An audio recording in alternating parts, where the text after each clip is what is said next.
Okay, 8th graders, we're going to cover lesson 5, Scatterplots and trends. First of all, some definitions. A scatterplot is a set of data points on a graph that are not on the same line. Okay? It's not a linear graph. It's not, the points don't follow any kind of line, but they are scattered somewhat on the coordinate plane, on the graph. A positive correlation in the data means that the data basically goes in an upward trend, up and to the right. Okay? A negative correlation means that the data basically goes downward as it moves to the right. It's always, you always read the graph as the points are moving to the right. Okay? No correlation means that the data is scattered with really no trend. The data is just all over the place. And then finally, a trend line is a line that you can draw through the middle of the data in order to, and then to be able to use that line for calculations. Okay? So, let's take a graph like this. And let's look at some points on the graph. There's one in your book that we'll focus on. The price of mid-sized used cars. Okay? So, first they give you, your independent variable is the age of the car. So if you were going to graph this, you would write that as your independent variable, okay? And then the dependent variable is the asking price, or basically, if you were selling your car, it's kind of like the value of the car. So the greater the age of the car, generally, you should see the value of the car, or the asking price, go down, right?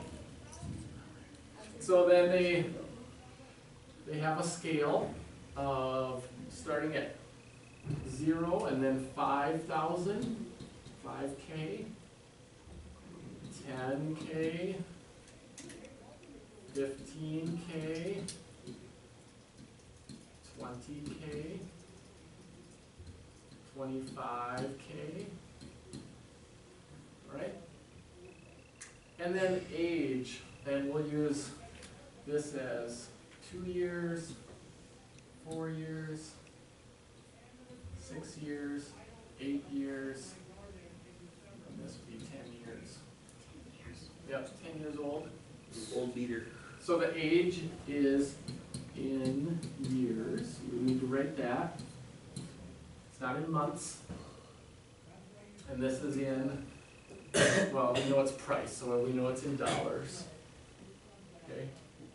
And then there's some points on the graph. So at 2 years, you've got some that are worth 20,000, 25,000, but then you've got some that are only worth 15,000.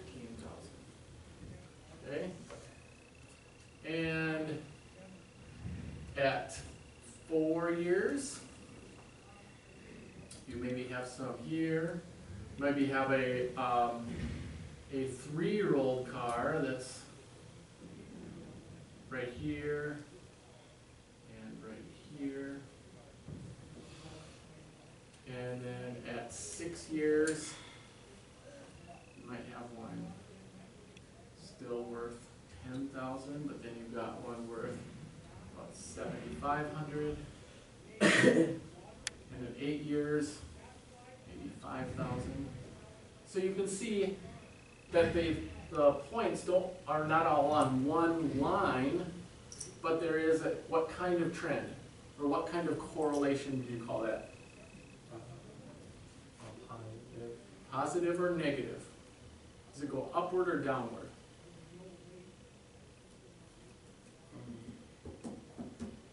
Negative correlation. It's a negative correlation, yeah. It's not positive.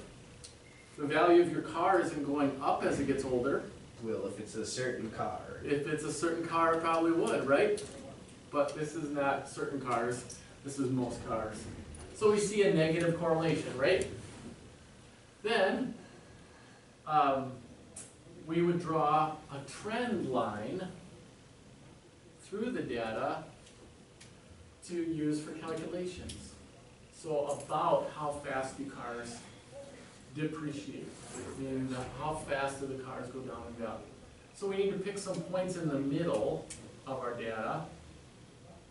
And so maybe this is kind of in the middle, and this is in the middle. We want to select points that are on a whole number line, so we can use those whole numbers for our values. That's helpful. And so then draw a line that goes through those points, okay? And then use that line for some calculations, okay? Now, we'll get into the calculations more later. In this lesson, you're just going to have to identify what kind of correlation there is. What kind of, what would no correlation look like? If there was... You'd have here, here, here, here, here, here, here. Yeah. So They're just here, everywhere, they're not in a straight line. right, there is no Anyway. trend line. Unless the trend line is the magic bullet, then Okay. So they are going across, they're just in a block form. There's no trend in that data. the prices of classic Okay. cars today. But you're looking for trends, for an upward trend or a downward trend.